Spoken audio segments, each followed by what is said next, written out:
Et avec nous pour en parler, Emmanuelle Dancourt, présidente de MeToo Média, Alexandra Gonzalez, chef adjointe du service police-justice de BFM TV. Si ce procès n'est pas renvoyé, et de toute façon il s'ouvrira sans l'acteur pour raison médicale, c'est ce qu'a annoncé ce matin son avocat. Malheureusement, ses médecins lui interdisent de se présenter à l'audience, raison pour laquelle il va solliciter un renvoi à une date ultérieure afin qu'il puisse être présent, puisque, voyez-vous, depuis maintenant 3 ans, Gérard Depardieu se retrouve dans une situation où il subit un très grand nombre d'accusations, un certain nombre d'extraits de procès-verbaux ou de rapports de synthèse, qui sont des rapports de synthèse qui sont totalement tronqués. Alexandra Gonzalez, ce n'est pas tout à fait ce qu'avait dit Jérémy Assous il y a quelques jours. Il avait dit que Gérard Depardieu serait là. Alors, il n'avait pas été précis. Il avait dit Gérard Depardieu en tant comparaître. En tant comparaître. Mais il n'avait pas dit quand. Et on se doutait déjà, en fait, qu'il allait être absent aujourd'hui parce que cette petite musique courait dans les couloirs, qu'il voulait absolument être à son procès, mais que malheureusement, pour raison de santé, ce ne serait pas ce lundi. Comment réagissez-vous, Emmanuelle Dancourt, à ce refus de comparaître? On la connaît bien, cette maladie. Plaza a la même, ça s'appelle la lâcheté. Il ne veut pas y aller, raison de santé. Bon, bah, très bien, raison de santé. On va faire semblant d'y croire. Permettez-moi d'être un petit peu virulente, parce que nous, les victimes, on les connaît à l'association. On sait ce qu'elles endurent. On connaît particulièrement bien Charlotte Arnoux, qui a dénoncé 2 viols en août 2018, qui a tout perdu dans cette affaire, qui tient debout et qui tient sur ses épaules cette affaire. Heureusement, il y a des sœurs de plainte qui sont enfin apparues, et c'était le procès du jour, le procès dit des volets verts. On va y revenir. Voilà. Mais je suis en fait assez furieuse, pour tout vous dire, parce que moi je sais comment vont les victimes, et je peux vous assurer qu'elles vont bien plus mal que Gérard Depardieu. Alors justement, on va en parler des victimes, parce que c'est elles qui comptent évidemment. Est-ce que le procès peut se dérouler sans Gérard Depardieu? C'est la décision du président. Alors, ça paraît très peu probable, parce qu'un procès en l'absence du principal prévenu, ça veut dire se passer de ses explications, se passer de sa défense, même si son avocat peut porter sa voix. Et donc, c'est très peu probable que ce procès ait lieu aujourd'hui sans Gérard Depardieu. Donc, ce qui semble se dessiner, c'est que cet après-midi, à 13h30, le procès va s'ouvrir. Il y aura les avocats, il y aura les victimes qui seront là, qui vont prendre la parole, mais pour demander finalement un renvoi de ce procès à une date ultérieure. Cette date sera très probablement fixée en fin de journée, et on l'espère, Gérard Depardieu, à cette date ultérieure, sera en état de comparaître. En tout cas, c'est sa volonté. C'était censé être le tout premier procès en France. Si on revient sur les faits, ça remonte à il y a 3 ans. 2 femmes, là, dans cette affaire, ont porté plainte. Oui, on est en septembre 2021, sur le tournage du film Les Volets Verts. Gérard Depardieu est donc l'un des acteurs de ce tournage, et il va se dérouler plusieurs scènes d'agression sexuelle en présence de témoins. La première, eh bien, c'est la décoratrice du tournage qui va la subir, dit-elle. Elle est à un moment, elle passe dans un couloir. Gérard Depardieu est assis sur une chaise, et lorsqu'elle passe devant lui, il la grippe, il l'attrape entre ses jambes, il la coince, et il commence à lui malaxer les seins et les fesses en lui tenant des propos obscènes, que je connais, mais je vous les passerai ici parce qu'ils sont extrêmement vulgaires. Ça dure quelques secondes, il relâche son étreinte, des témoins sont là et arrivent tout de suite, et donc Gérard Depardieu va s'exclaffer.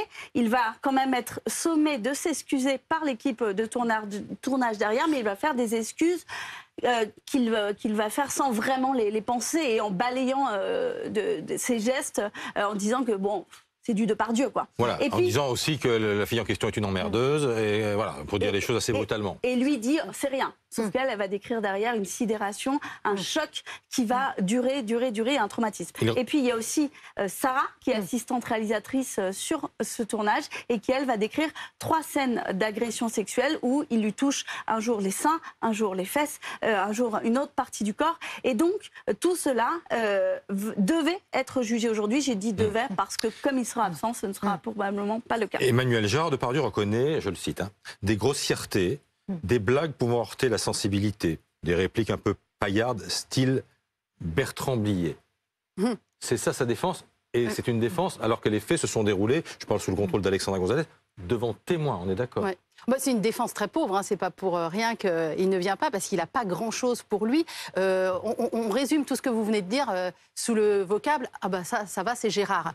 Mais en fait, c'est pas que le procès de Gérard Depardieu, c'est le procès d'une époque où ça c'était toléré. Parce que Gérard Depardieu, c'est ce monstre sacré du cinéma qui faisait régner sa tyrannie sur les tournages, puisque les films se montaient sur lui. Il a été le parrain du cinéma français pendant 40, 50 ans, 60 ans. Et donc voilà, comme tous les films se montent sur lui, qu'il y a tellement d'argent en jeu, et bien toutes ces femmes qui subissent des agressions sexuelles sur les tournages, elles se sont entendues dire par les producteurs, non, on ne va pas arrêter le tournage pour ça. Et ça, ce sont quand même des agressions. Emmanuel, est-ce que vous évoquez le procès de comportements passés? Est-ce que ces comportements existent toujours ou pas? Alors, aujourd'hui, le CNC impose au tournage des formations qui doivent être délivrées à l'intégralité du plateau. Donc, on fait de la prévention aujourd'hui et on ose espérer que ce genre de situation n'arrivera plus, et on espère. Mais c'est encore pas parfait. Ils ont noté notamment que c'était souvent les producteurs qui étaient les référents VSS, donc violences sexistes et sexuelles. Ça, c'est juste pas possible. On va jamais aller parler à son patron qui nous embauche pour dire j'ai été violée, j'ai été agressée. Puisque souvent, ces gens-là, et notamment Gérard Depardieu, agressent celles qu'on appelle les petites mains, toutes les personnes remplaçables, celles dont on ne lit pas le nom au générique. Il ne va jamais agresser une Carole Bouquet, une Catherine Deneuve, une José Dayan, que sais-je. Donc on espère que ça n'arrivera plus. On précise quand même qu'il reste présumé innocent malgré tout. Ah bah oui. Que même si ces scènes se sont déroulées en présence de témoins, c'est à la justice de qualifier ça d'agression sexuelle et de le condamner le cas échéant. Et puis on rappelle que son avocat parle d'accusations mensongères et dit qu'il apportera des preuves à l'audience. Alors on se demande aujourd'hui quelles peuvent être ces preuves, puisque les gestes sont là, ils ont été vus. Il n'y a pas trop de débat là-dessus, mais pour autant, voilà, c'est ce que dit son avocat, il faut le rappeler aussi. Et puis posez-vous les questions, pourquoi elles mentiraient, ces femmes-là? Qu'est-ce qu'elles ont à gagner? Elles ont tout à perdre. Charlotte Arnoult, elle avait 22 ans, elle tuait dans l'œuf sa carrière de comédienne. Elles ont tout à perdre. En France, on ne gagne pas d'argent. Et quand bien même on demande quelques intérêts, dommages et intérêts, quand on se porte partie civile, ça rembourse à peine les frais d'avocat. Elles ont tout à perdre, ces femmes-là. Mais justement, Emmanuel, comment elles vont, les deux femmes qui sont... Les deux femmes du procès, à mon avis, elles vont très mal, là, depuis qu'elles ont appris qu'ils ne seraient pas au procès. Parce qu'on se prépare à ça. C'est une tension depuis le mois de septembre. Mais est-ce qu'elles retravaillent depuis les faits? Est-ce qu'elles ont repris le cours de leur vie de façon normale? Alors, très honnêtement, je n'en sais rien. Il faudrait effectivement leur demander. Je peux vous dire que Charlotte Arnoult, pour le coup, a très très peu retravaillé. Heureusement qu'elle est aussi une merveilleuse danseuse, où là, elle arrive à travailler un petit peu. Elle a fait un petit peu de théâtre, mais c'est pas du tout la carrière qu'elle aurait dû avoir. Elle avait quand même Gérard Depardieu en parrain, Fanny Ardant en marraine dans le cinéma. Tout s'ouvrait à elle. C'est une merveilleuse comédienne. Et depuis 2018, Charlotte Arnoult, elle n'existe plus. Vous l'avez jamais vue sur un écran, à part peut-être petit épisode dans une série où on se rend compte qu'elle joue vraiment très bien. Mais voilà, non, ces femmes ont tout à perdre. Et rien que ça, tous les gens qui soutiennent encore Depardieu, mais rien que ça, posez-vous la question, elles n'ont rien à gagner.